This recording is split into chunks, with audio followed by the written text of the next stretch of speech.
Pada zaman dahulu, sebelum abad 11 Masehi, terdapat 9 orang yang mengajarkan agama Islam di Indonesia. Oleh para masyarakat, 9 orang tersebut dijuluki Wali Songo, yang artinya 9 wali. Karena jasa Wali Songo itu, orang-orang di tanah air lebih mengenal agama Islam. Tahukah kalian siapa saja nama-nama 9 wali tersebut? Para wali tersebut adalah Sunan Ampel, Sunan Giri, Sunan Gresik, Sunan Bonang, Sunan Derajat, Sunan Kalijaga, Sunan Kudus, Sunan Muria, dan Sunan Gunung Jati. Wali Songo hadir di Indonesia dengan memasukkan unsur Islam ke dalam budaya dan tradisi lokal yang ada. Budaya-budaya tersebut adalah yang kita kenal hingga sekarang, yaitu seperti pagelaran wayang, selamatan, ziarah kubur, dan lain-lain.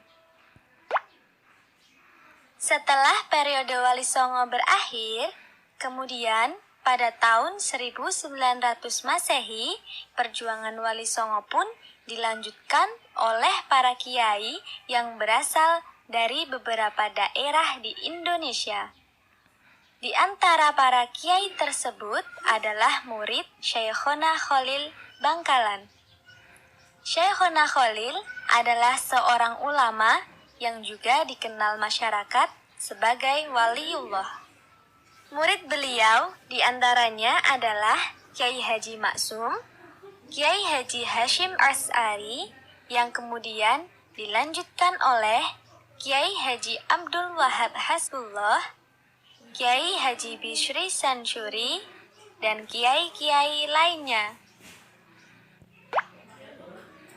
Setelah cukup lama belajar di Bangkalan, para kiai tersebut pun berkeliling melanjutkan perjalanan untuk mencari ilmu ke beberapa pesantren lain di Indonesia.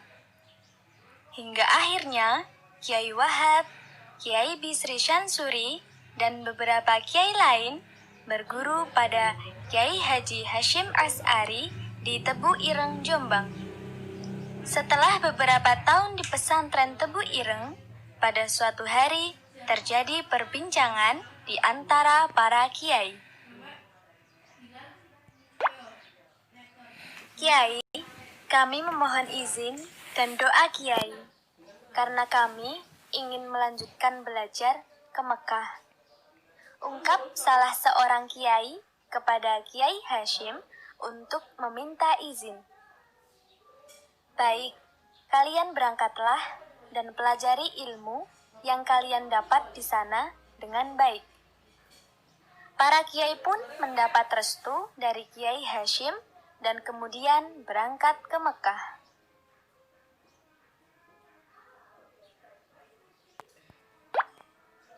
Ketika para kiai sudah belajar di Mekah, tiba-tiba pada tahun 1914 Masehi, tanpa disangka-sangka, terjadilah Perang Dunia Kedua.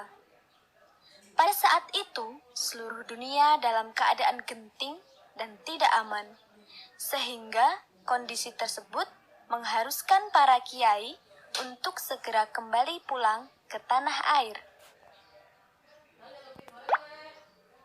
Setelah para kiai tersebut sampai ke tanah air, kemudian para kiai mendiskusikan apa saja yang harus dilakukan agar tanah air Indonesia bisa kembali aman. Hingga akhirnya pada tahun 1916 Masehi, atas ide Kiai Wahab, maka terbentuklah gerakan bernama Nahdlatul Wathon yang bertujuan untuk membantu kebangkitan tanah air. Namun di sisi lain, ternyata para penjajah juga merebut semua hasil bumi para masyarakat, sehingga terjadilah kemiskinan yang begitu parah. Karena hal itu, Pada tahun 1918, Kiai Wahab dan para kiai lain membentuk Nahdlatul Tujar, yaitu perkumpulan yang dibentuk untuk para pedagang agar bisa meningkatkan perekonomian tanah air. Tidak cukup di situ. Ternyata pendidikan di negara kita juga terjajah. Sehingga pada tahun 1918 Masehi, Kiai Wahab kembali memiliki gagasan untuk mendirikan satu gerakan lagi guna mengembalikan dan meningkatkan pendidikan di negara ini. Gerakan itu dinamakan Taswirul Afkar. Setelah gerakan-gerakan itu berjalan sekitar 6 tahun, pada tahun 1924 Masehi, kondisi di tanah air kembali gaduh ketika Raja Makkah Syed Syarif Hussain telah digantikan oleh Raja Ibnu Saud.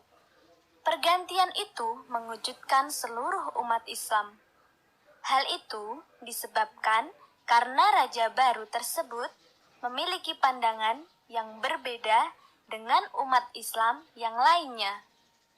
Keresahan pun semakin memuncak ketika penguasa baru ini memberlakukan satu mazhab di tanah Hijaz, serta pemaksaan ajaran Wahabi terhadap umat Islam di Hijaz.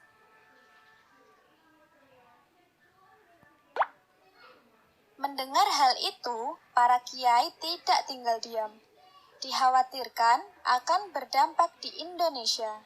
Akhirnya, atas izin Kiai Hasyim, kemudian Kiai Wahab mendirikan Komite Hijaz, yakni panitia yang bertugas menyampaikan protes terhadap Raja Ibnu Saud.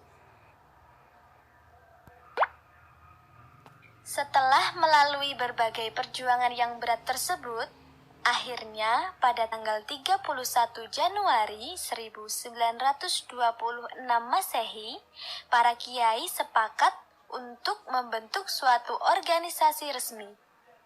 Organisasi itu dinamakan Nahdlatul Ulama, yang berarti kebangkitan ulama, yang dipelopori oleh Kiai Wahab dan kiai-kiai lain, serta dipimpin oleh Kiai Haji Hasyim Asy'ari.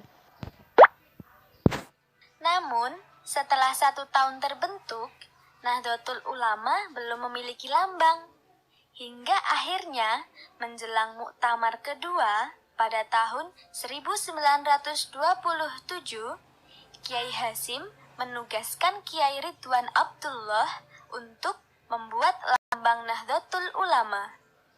Dan akhirnya, terciptalah lambang Nahdlatul Ulama berupa bola dunia dikelilingi 9 bintang dan tali penyambung serta tulisan Nahdlatul Ulama dalam bentuk Arab. Apa tujuan didirikannya Nahdlatul Ulama?